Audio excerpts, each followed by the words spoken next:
Everyone, welcome back to commerce fellow classes. तो last class में हमने देखा था ऑफर, एक्सेप्टेंस और कंसिडरेशन, और आज के इस लेक्चर में हम स्टार्ट करने वाले हैं suit by a third party to an agreement. तो चलिए हम चलते हैं हमारा सबसे पहला टॉपिक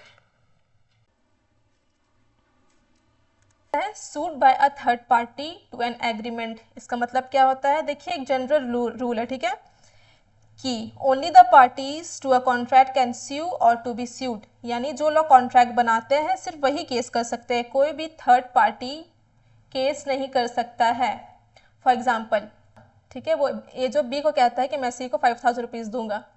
अब इन फ्यूचर जो है ए नहीं दे पाता है पैसा सी को, तो जो सी है वो डायरेक्टली ए को स्यू नहीं कर सकता है। क्यों? क्योंकि सी इस कॉन्ट्रैक्ट में नहीं था, कॉन्ट्रैक्ट बी के साथ बनाया गया था।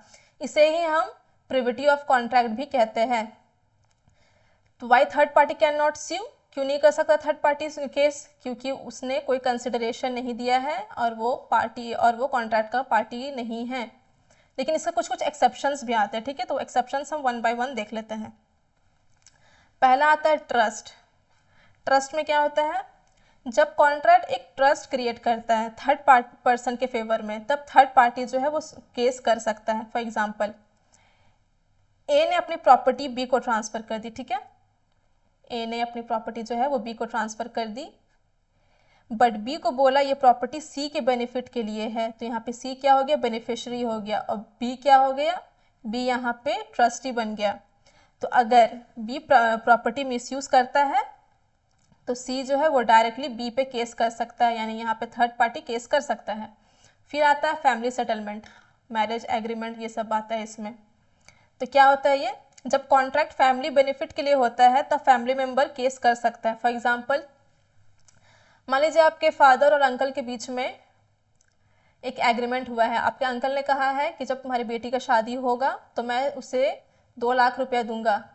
तो अब जब शादी का टाइम आया तो ये मुकर गया, तो इस पे केस कर सकता है। कौन कर सकता है? डॉटर कर सकती है, यानी कि डॉटर जो है वो अंकल के पे केस कर सकती है। फिर आता है एक्नॉलेजमेंट और estoppel. If promisor accept liability towards third party, it means अगर प्रोमिसर खुद एक्सेप्ट कर ले कि उसका लायबिलिटी थर्ड पार्टी के टुवर्ड्स है, तब थर्ड पार्टी केस कर सकता है। फॉर एग्जाम्पल, ए ने बी से कहा कि मैं 5000 रुपीज़ दूंगा, डायरेक्टली सी को दूंगा, ठीक है। अब मान लीजिए इन फ्यूचर ए जो है वो पैसा नहीं दे पाता है, तो सी डायरेक्टली ए पे केस कर सकता है। क्यों केस कर सकता है? क्योंकि ए खुद ही ये लायबिलिटी एक्सेप्ट किया था, ठीक है। तो ये हो गया। अब आता है फोर्थ, असाइनमेंट ऑफ कॉन्ट्रैक्ट। इसका मतलब होता है राइट्स जो है वो ट्रांसफर हो जाना, legally transfer rights to a third party. For example, A को ना बी से 10,000 रुपये लेना था, ठीक है। अब ए ने अपना राइट जो है ना वो सी को ट्रांसफर कर दिया, यानी कि तुम बी जो है अब वो डायरेक्ट सी को पैसा देगा, ठीक है। मान लीजिए बी पैसा नहीं दे पाता है 10,000 सी को, तो सी डायरेक्टली बी को केस कर सकते हैं। क्यों कर सकता है? क्योंकि ए ने अपना राइट सी को ट्रांसफर कर दिया। फिर आता है कॉन्ट्रैक्ट थ्रू एजेंट, यानी जब कॉन्ट्रैक्ट एजेंट के थ्रू होता है तब जो प्रिंसिपल होता है वो केस कर सकता है। फॉर एग्जाम्पल, यहाँ पे हम एग्जाम्पल देखते हैं। मान लीजिए ए जो है वो प्रिंसिपल है और वो कोई दुकान का ओनर है, ठीक है, और बी जो है वो एजेंट है और सी एक सेलर है। अब ए ने है ना एजेंट हायर किया है, यानी ए ने बी को हायर किया है कि तुम मेरा गुड्स जो है ना वो सेलर तक पहुंचा देना। तो बी जो है वो गुड्स लेता है ए से और वो जाकर के सेलर को पहुंचा देता है। अब सेलर जो है वो पैसा नहीं देता गुड्स का, तो इस केस में ए जो है वो डायरेक्टली सी पे केस कर सकता है। क्यों कर सकता है? क्योंकि एजेंट ने ए के बिहाफ पे काम किया है, यानी कि प्रिंसिपल के बिहाफ में एजेंट काम किया, तो प्रिंसिपल जो है वो डायरेक्टली सेलर पे स्यू कर सकता है। फिर आता है कन्वीनिएंट रनिंग विथ लैंड। ये देखिए, कुछ राइट्स जो है ना लैंड के साथ अटैच्ड होते हैं। जो लैंड का जो ओनर है वो चेंज हो जाता है, तो राइट्स भी ट्रांसफर हो जाता है। फॉर एग्जाम्पल, ए ने बी को लैंड दे दिया, ठीक है, लेकिन कुछ कंडीशंस दी उसमें कि टेनेंट को जो है वाटर फैसिलिटी फ्री मिलेगी। तो अगर न्यू ओनर जो है उस लैंड का वो टेनेंट को यानी रेंटर को फ्री में पानी नहीं देता है, तो वो डायरेक्टली केस कर सकता है। तो टेनेंट जो है, यानी कि मान लीजिए यहाँ पे टेनेंट हो गया बी और सी हो गया न्यू ओनर, तो बी जो है वो डायरेक्टली सी पे केस कर सकता है, ठीक है। तो आई होप ये आपको क्लियर होगा। अब next, competency of parties, again very important topic, ठीक है। तो कॉम्पिटेंसी ऑफ पार्टीज होता क्या है, पहले इसका रूल्स को छोड़, पहले इसका डिफिनेशन को देख लेते हैं। Who can make a contract, contract कौन बना सकता है, कोई भी पर्सन जिसका एज 18 से प्लस हो, साउंड माइंड हो यानी कि उसका दिमागी संतुलन बिल्कुल ठीक हो, नॉट डिस्क्वालीफाइड बाय लॉ यानी कि लॉ ने उसको डिस्क्वालीफाइड नहीं किया हो। पर्सन कौन डिस्क्वालीफाई है लॉ से, इसमें 5 केसेस आते हैं। पहला है एलाइन एनिमी, यानी कि एनिमी कंट्री का कोई सिटीजन वॉर के टाइम में उसके साथ कॉन्ट्रैक्ट जो है वो नहीं कर सकते हैं। फिर आता है फॉरेन एम्बेसडर, फिर आता है कॉन्विक्ट्स, कॉन्विक्ट्स कौन होता है, जो पर्सन जेल में है, ठीक है, तो आप उसके साथ आप नहीं कर सकते हैं कॉन्ट्रैक्ट। फिर आता है इंसॉल्वेंट, इंसॉल्वेंट कौन हो गया, जो जिसका दिवाली निकल चुका हो, वो डेटर जो अपना डेप्ट अब पूरा नहीं कर पाएगा। फिर आता है कॉरपोरेशन, देखिए कॉरपोरेशन में एक थोड़ा अच्छे से इसको समझ लेते हैं, ये एक केस है, ठीक है। कॉरपोरेशन मीन्स क्या होता है, आर्टिफिशियल लीगल पर्सन यानी कि कंपनी, ठीक है। तो देखिए कंपनी तो कॉन्ट्रैक्ट कर सकती है, लेकिन अगर कंपनी का ऑब्जेक्ट है एजुकेशन का, ठीक है, ऑब्जेक्टिव उसका एजुकेशन है कि हमें एजुकेशन प्रोवाइड करूंगा, लेकिन वो गैम्बलिंग का बिजनेस पे कॉन्ट्रैक्ट करे तो वो इनवैलिड हो जाता है। तो इसे ही हम डॉक्ट्राइन ऑफ अल्ट्रा वायर्स भी कहते हैं। कॉरपोरेशन वाला जो केस है उसी को हम डॉक्ट्राइन ऑफ अल्ट्रा वायर्स भी कहते हैं।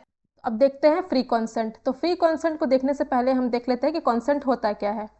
तो जब दो लोग एक ही चीज़ पे और एक ही सेंस में राज़ी हो जाते हैं उसे ही हम कॉन्सेंट कहते हैं, और इसे ही हम फ्री ऑफ माइंड भी कहते हैं, और इसी ही हम कॉन्सेस एड आइडम भी कहते हैं। फॉर एग्जांपल मेरे पास 2 कार है, एक i20 और एक है स्विफ्ट, ठीक है।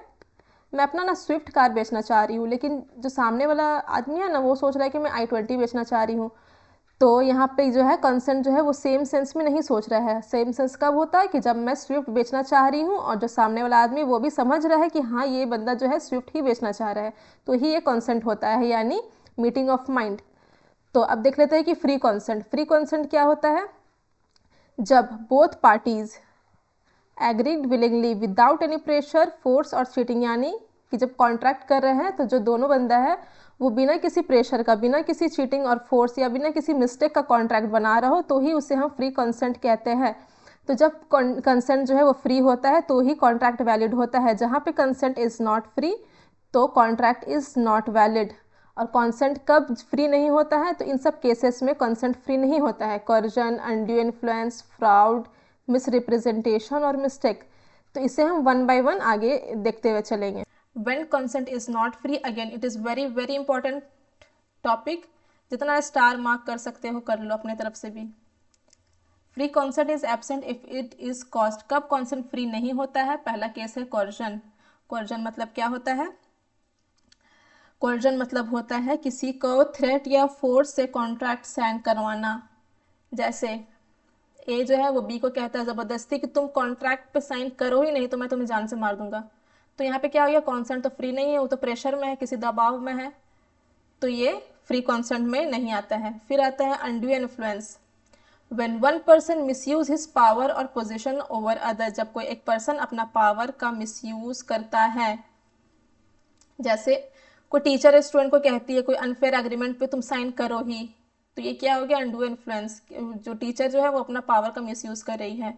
फिर आता है फ्रॉड, सेक्शन 17। अच्छा हाँ, ये सब का सेक्शन भी आपको मेक श्योर करना है, याद करने का, ठीक है। तो नेट के एग्जाम में क्या होता है ना कि सेक्शन के साथ आपको पूछा जाता है, एमसीक्यूज में तो खास करके अब तो नेट का फेवरेट टॉपिक हो गया है कि सेक्शन एक साइड दे देगा, एक साइड आपको ये सब टॉपिक दे देगा, आपको मैच करना पड़ेगा, तो इसका मेक श्योर करना है। फिर आता है फ्रॉड, इंटेंशनली टेलिंग लाइज और हाइडिंग फैक्ट्स और चीट समझ, जानबूझकर किसी से किसी का सच छुपाना, मतलब झूठ बोलना और सच छुपाना, ठीक है, जानबूझकर किसी के साथ चीट करना। For example selling a damage phone as brand new, for example हम ले सकते हैं कि किसी को जानबूझ करके डैमेज फ़ोन बेच देना ये बोल करके कि ये फ़ोन जो है बिल्कुल ब्रांड न्यू है, तो ये क्या हो गया, फ्रॉड हो गया। फिर आता है misrepresentation, section 18, giving false information without intention to cheat, मतलब कि किसी को हम फॉल्स इन्फॉर्मेशन दे रहे हैं लेकिन मेरी नीयत नहीं है उसको चीट करने की, यानी कि मेरे में for example seller says phone is new but he himself believe it is new, यानी कि सेलर जो कहता है कि फ़ोन बिल्कुल नया है और लेकिन वो पुराना होता है या फिर रिफर्बिश्ड होता है, लेकिन सेलर को खुद भी अंदाज़ा नहीं होता, सेलर को खुद भी पता नहीं रहता है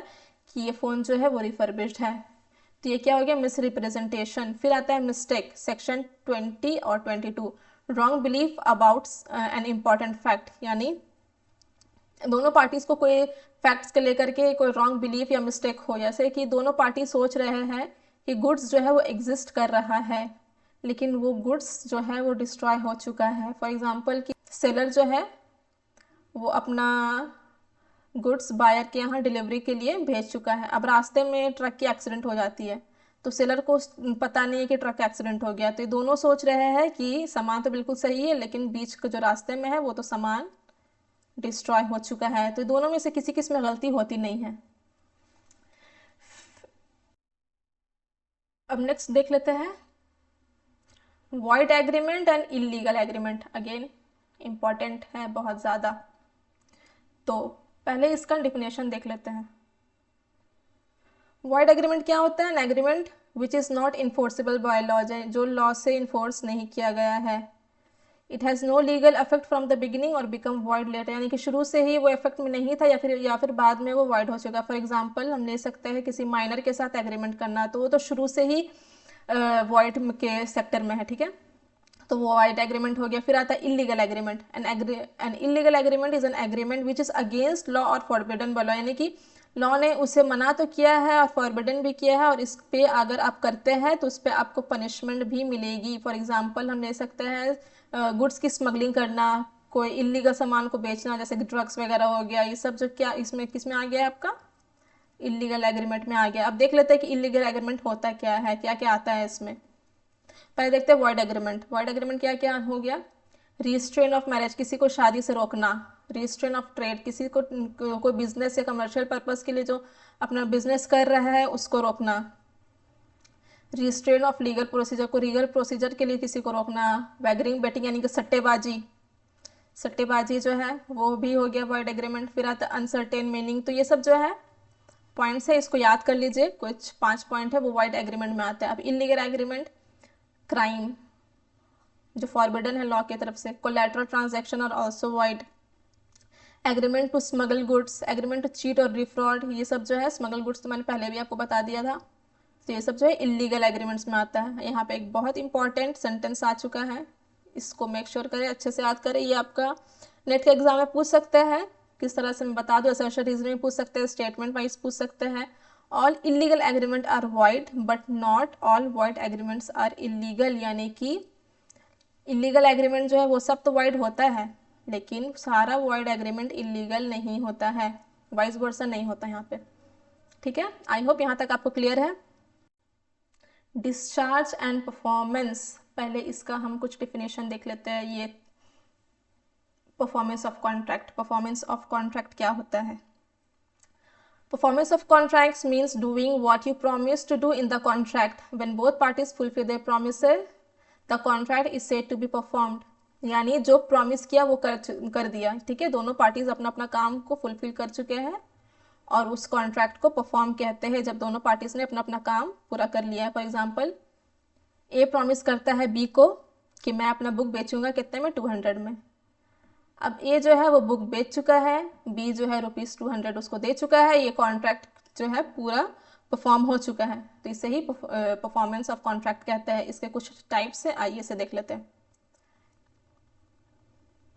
पहला type actual performance, when both parties fully perform their promise, जब दोनों पार्टीज अपना अपना परफॉर्मेंस को फुलफिल कर लेते हैं, इसे ही एक्चुअल परफॉर्मेंस कहते हैं। For example teacher teachers classes और स्टूडेंट पे फीस, यानी टीचर ने अपना क्लास करवा दिया और स्टूडेंट ने उस क्लास के बदले फीस भी पे कर चुका। फिर आता है attempt and performance, tender, when one party is ready and willing to perform but the other party refuses, जब एक पार्टी जो है तैयार होता है कॉन्ट्रैक्ट करने के लिए बट जो दूसरा पार्टी है वो रिफ्यूज कर जाता है। For example A goes to deliver goods but B refuse to accept it, यानी कि ए तो जाता है मैं अपना जो डिलीवरी है गुड्स का वो पहुंचाने के लिए, लेकिन बी जो है मना कर देता है कि नहीं मैं नहीं लूँगी। अटेम्प्ट कर रहे हैं ना परफॉर्मेंस करने के लिए, यहाँ पे तो बी रिफ्यूज़ कर रहे हैं, तो ये अटेम्प्टेड परफॉर्मेंस में आता है। अब आता है who can perform a contract. Contract कौन कौन कर सकता है? द प्रोमिसर हिमसेल्फ कर सकता है, एजेंट कर सकता है, कोई लीगल रिप्रेजेंटेटिव कर सकता है in case of death except personal contract. For example singing contract must be perform by the single only, यानी कि देखिए कुछ कॉन्ट्रैक्ट ऐसे जो है जो जिसका है वही कर सकता है, कोई थर्ड पार्टी नहीं कर सकता है। जैसे यहाँ पे एजेंट है तो ये तो थर्ड पार्टी हो गया ना, प्रोमिसर तो फर्स्ट पार्टी हो गया, तो चलो मैं तो प्रोमिसर हूँ, मैं तो खुद कर रहा हूँ। एजेंट तो वो किसी थर्ड पार्टी को हायर किया अपना काम करने के लिए। लेकिन जो सिंगिंग है तो स्किल के बेस्ड है ना, जो जो गाना जान रहा है वही गा सकता है, कोई थर्ड पार्टी को तो हायर नहीं कर सकता कि तुम मेरे बदले गा दो। तो क्या हो गया, सिंगिंग के कॉन्ट्रैक्ट में जो सिंगर है वही ही सिर्फ कॉन्ट्रैक्ट को परफॉर्म कर सकता है, कोई थर्ड पार्टी नहीं कर सकता है।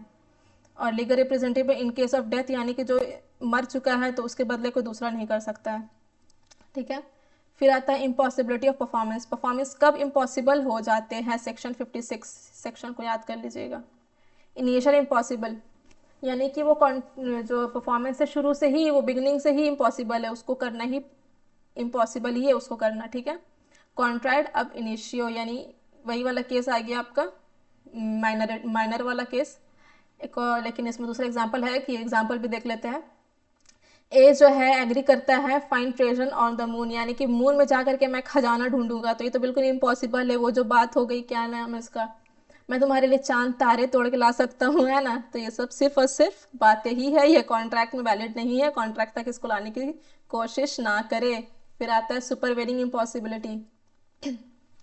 Impossibility arise after the contract is made due to unexpected event. ये देखिए कॉन्ट्रैक्ट तो होना था लेकिन किसी अनएक्सपेक्टेड इवेंट्स की वजह से होते होते रुक गया। एग्जाम्पल, यानी कि सामान जो है वो जल गया या फिर किसी की डेथ हो गई, तो ये सब केसेस में क्या होता है ना कि कॉन्ट्रैक्ट तो होना था लेकिन तो अनएक्सपेक्टेड इवेंट्स हो गए, तो कोई नहीं जान रहा था कि सामान जल जाएगा या किसी का डेथ हो जाएगा, तो यहाँ पर भी परफॉर्मेंस इम्पॉसिबल हो जाता है। फिर आता है discharge of contract. Discharge of contract means the contract come to an end. After discharge, parties are free from their obligation, यानी कॉन्ट्रैक्ट है वो ख़त्म हो जाता है। ठीक है, और दोनों पार्टीज अपने अपने ऑब्लिगेशन से फ्री हो जाते हैं। अब कोई भी ड्यूटीज़ और बचती नहीं हैं, कॉन्ट्रैक्ट एंड हो जाता है। तो इसके कौन कौन से मोड्स हैं वो भी देख लेते हैं।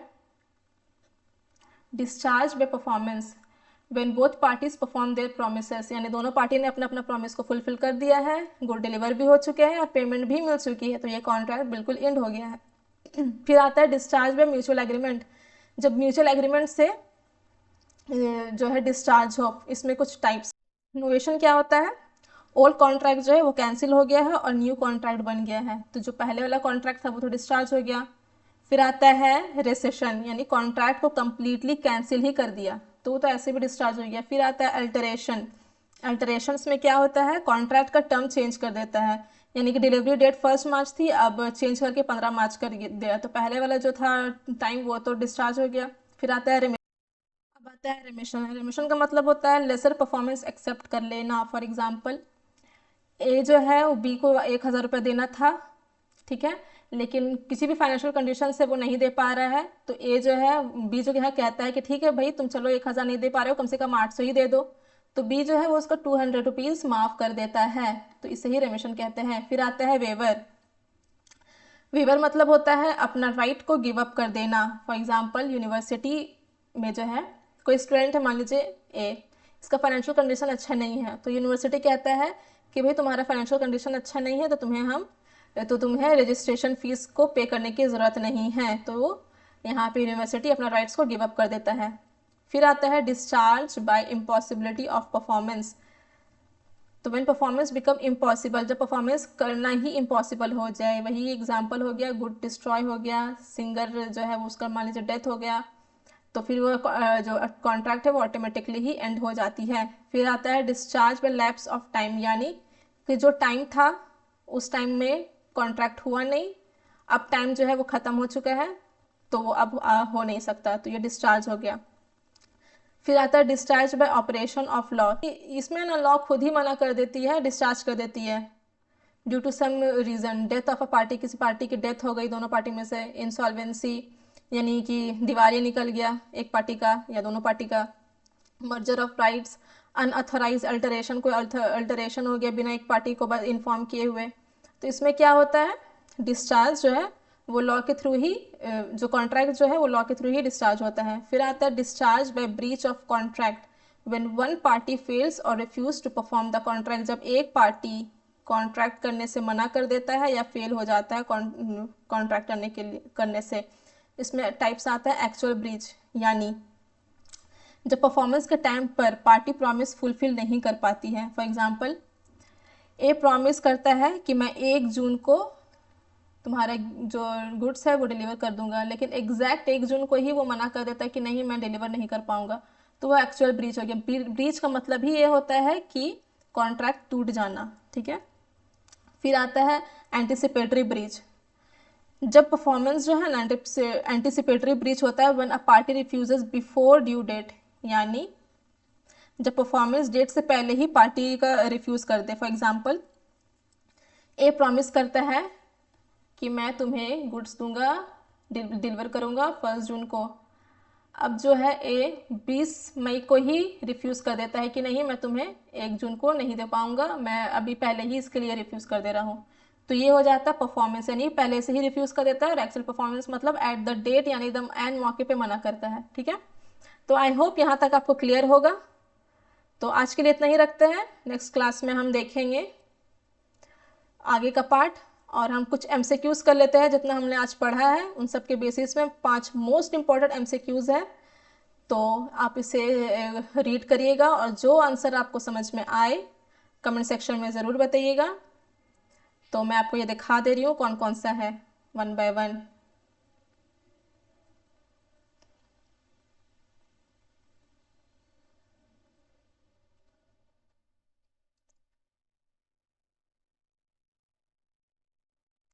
पांचों क्वेश्चन को देख लीजिए, अच्छे से पढ़िए, और जो ऑप्शन होगा कमेंट सेक्शन में ज़रूर बताइएगा, मैं रिप्लाई ज़रूर दूंगी। और आज के लिए इतना ही रखते हैं, मिलते हैं नेक्स्ट क्लास में। तो वीडियो कैसा लगा आपको कमेंट में ज़रूर बताएं, और आप भी अगर बीकॉम, एमकॉम या नेट के एस्पिरेंट हैं तो ये चैनल बिल्कुल आपके लिए ही है, ये आपका टाइम और सेविंग दोनों बचाएगा। तो सब्सक्राइब और लाइक करना ना भूलें ऐसे ही अपकमिंग वीडियोज़ के लिए। Okay, thank you and have a good day.